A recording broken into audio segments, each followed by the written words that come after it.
Hi, guys. Next week, we are going to be working with um, Homer's great epics, both the Iliad and the Odyssey. And to prepare for that work, and to give you guys an experience of working with secondary sources, we're going to spend some time this week with Walter Ong's Orality and Literacy. Um, and I am excited about this. I like this book. I don't like many secondary sources, but I really, really like this book. So that's good for me. You may not agree. Um, Orality and Literacy, the technologizing of the word. Ong is a literary scholar. He was a Jesuit priest, interested in old stuff, particularly interested in reading Homer, the oldest epic tales, or some of the oldest epic tales in our Western literary tradition. And Ong's research thinks about that, and you get to find out what he thinks. So I signed you a whole book. um, Here's the book. Please read this book this week. And I assign that to you because that's what people do later in college, and they just give you a whole book.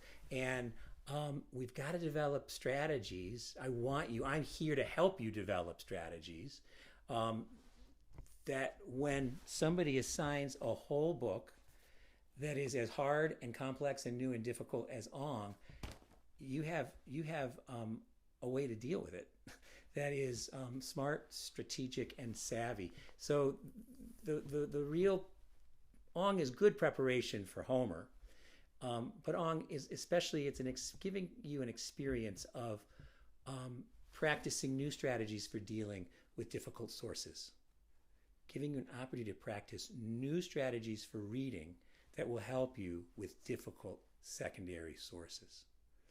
Um, we don't read books the same way. We have to learn smart ways to deal with the mountains of information that we process um, in as college students and after college as people. And you have some of you have more than others, but it is really helpful to stop, to name them, to be very explicit about strategies that help, and to knowingly practice those so that they are familiar and they become a reading tool, a thinking tool we can actually use. So, secondary sources, literary criticism are hard. They're hard because they're technical. They're hard because they're written in languages that we don't know yet. They're hard because they're dry. They're just hard. And the good news is we're not here. We don't have to torture ourselves with their difficulty, but we have to find ways to deal with it. And so here's a whole book. And so I have some simple things that I'm going to suggest that will help you in your work this week. Um, um, How to Read a Difficult Secondary Source by Kirk T. Hughes. Well, the first thing I do is I pick it up and I ask myself, in 2 minutes only, how much can I figure out about this source? I am not myself today. I had surgery a few days ago, so I'm high as a kite on some pain meds, and I feel if I'm weird, forgive me. So 2 minutes. See, look at this. This is ridiculous. The 2 minute read. I should tell you all. I should confess that I am a skeptical man when it comes to secondary sources. I'm a primary text kind of guy. I want to work with literature. I want to read the originals. I want to be in the stuff. I don't want to be wandering around about stuff. And secondary sources are always about stuff.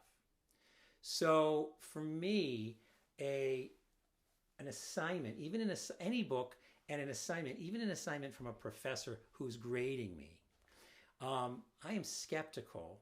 I, I've learned to be skeptical about the value of this book for me. I used to want to get good grades. Now I want to figure stuff out. But for me to spend time in a strange language with difficulty and new terms, for me to spend time engaging with this book, it had better convince me pretty damn quickly that there's a high possibility that it's going to be useful to me. And I think having that attitude of skepticism, is this going to help me? How is this going to help me? How does this help me write a paper or ask an important question or figure out something, or how's it going to help me do something? It's not necessarily in and of itself good because somebody assigned it or because somebody had the time to write it. So first I want to say about secondary sources is a skeptical attitude is strategic. Next thing I want to say is give it a good, honest 2-minute read. And I mean time it. In 2 minutes, ask yourself, what can I find out about this text in 2 minutes? Its title, and you'd be amazed. I won't do it with you, but right away you can, you guys know to skim the beginning and check out the ending and read the first chapter and read the last chapter. It's amazing. You can find right away that he writes about writing structuring consciousness. That sounds like philosophy to me. Writing structures how we think. That's heavy, that's cool, that's hard. He writes about, I'm just looking at the chapter titles, he writes about psychodynamics of orality. I don't know what that means. It sounds hard. But I'm very interested in how minds work.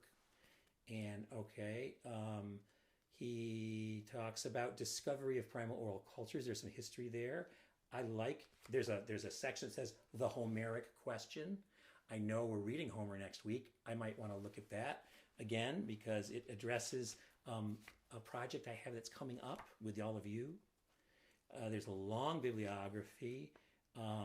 There's some, in the end, he talks about theorems, orality, writing, and being human. Okay, this is intriguing me. This is about a little bit more than I thought it was. So in 2 minutes, I can already identify 3 or 4 things that I think I would find benefit if I came back to them. So I have decided that I like this. I'm going to look more at this writing structures consciousness part.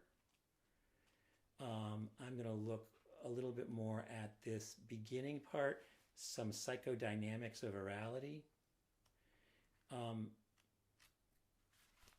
So I have 2 sections. I used my 2-minute read to get a really, really crude overview of the terms, of the issues, of the discipline that this book might be coming from. So I have some of that, and now I have a chance to come back and do a sectional read. A sectional read, and I'll look for 2 sections in most books, sometimes 3.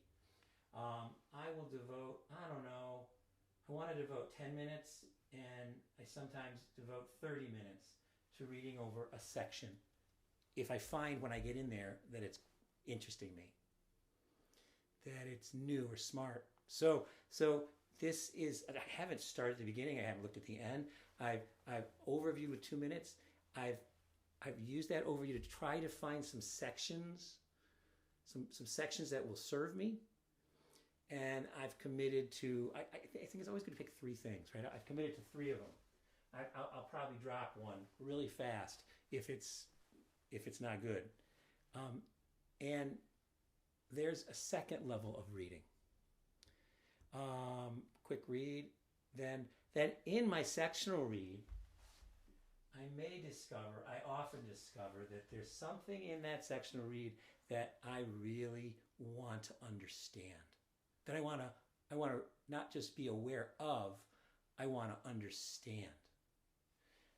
That's different. To be aware of an idea is different than that idea is out there is different than understanding the idea and owning it for yourself.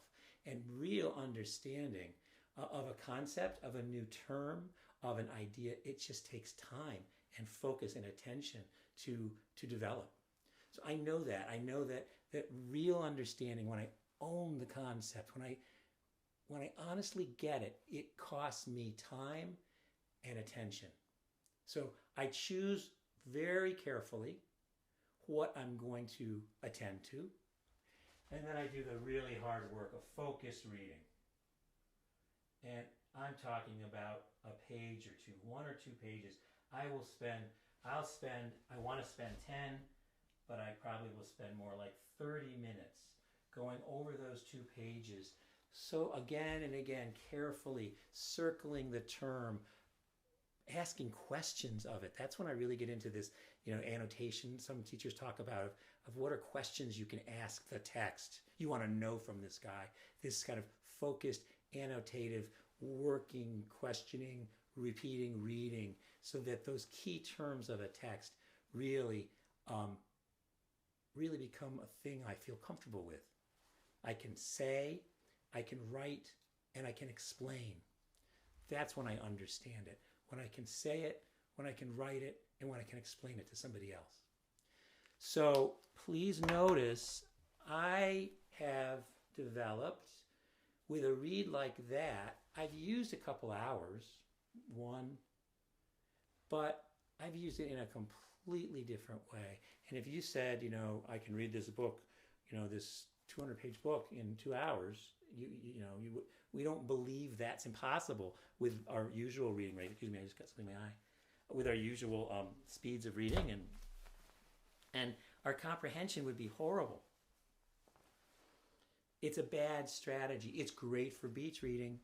It's wonderful when we care about a story or its shape, but for scholarship, for study, and for critical thinking, we need more efficient strategies. So, okay, now you've got one. 2-minute read, sectional read, and focused detailed read for Walter Ong. That's your secondary source experience this week. You'll notice that I haven't talked about Ong at all. I've talked about a reading strategy. And I'm going to let you teach me what we need to know about this guy and see how it helps us next week when we're looking at the Homeric epics. They're fun. I hated them. I hated Homer back in the day, and now I think he's so cool. So